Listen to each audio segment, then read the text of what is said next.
성전에 올라가는 노래.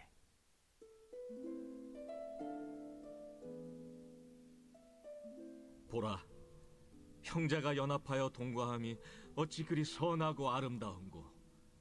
머리에 있는 보배로운 기름이 수염 곧 아론의 수염에 흘러서 그의 옷깃까지 내림 같고, 헐몬의 이슬이 시온의 산들에 내림 같도다. 거기서 여호와께서 복을 명령하셨나니 곧 영생이로다. 할렐루야. 오늘은 시편 133편입니다. 형제 우애를 찬미하는 노래가 소개가 됩니다. 다윗의 시입니다. 성전에 올라가는 노래라고 하였는데, 특히 성전에 올라가는 노래가 120편부터 시작해서 134편까지 이릅니다. 그 중요한 의미는 한 세 가지 의미를 가지는데, 첫째는 바벨론 포로 생활에서 해방되어 고국 이스라엘 예루살렘에 올라갈 때 부르는 시라는 것입니다. 두 번째는 예루살렘을 향하여 순례하는 이스라엘 사람들이 부르는 노래라고 합니다. 세 번째는 이런 표제의 시편들은 노래를 부를 때 곡조를 높이라는 뜻이 있습니다.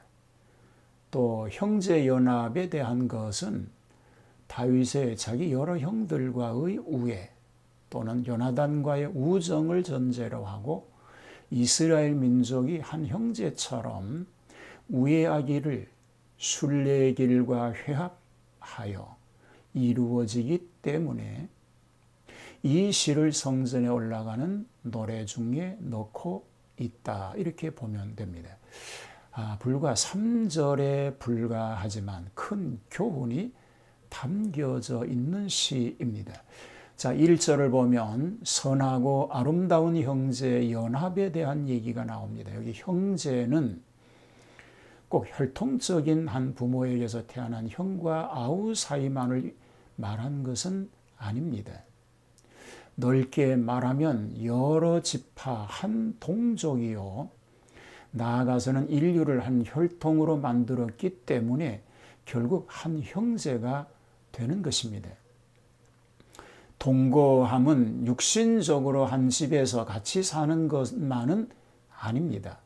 동거가 때로는 사랑을 조장시키지 못하고 도리어 부조화와 마찰을 일으키게 됩니다. 그리고 불화를 발생시키는 경우도 많이 있는 것입니다. 육신적으로 사랑과 화목과 이해로서 동거함도 귀하겠지만, 보다 더 귀한 것은 정신적으로 심령적으로 연합하여 하나로 단결되는 일입니다. 골육 상쟁처럼 추악한 일도 없을 것입니다. 형제 연합처럼 선하고 아름다운 것도 또한 없다라고 볼 수 있는 것입니다.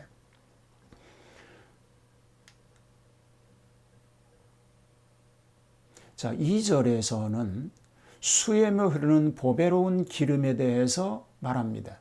머리에 있는 보배로운 기름이 수염 곧 아론의 수염에 흘러서 그의 옷깃까지 내림 같다라고 하였습니다. 여기에 기름은 기쁨을 상징하지요. 그러나 여기에 말하고 있는 기름은 보통 기름이 아닙니다. 제사장 임직식에 사용한 성유인데, 아론의 아들들에게는 머리에 뿌리기만 하였지만 아론에게는 부어 그 수염에까지 흘러내렸다라고 말하고 있는 것입니다. 이것은 그 신선한 사람의 심기를 상쾌하게 한다는 의미를 가지고 있습니다. 대제사장 아론의 어깨와 가슴에는 12지파의 명패가 붙어 있습니다.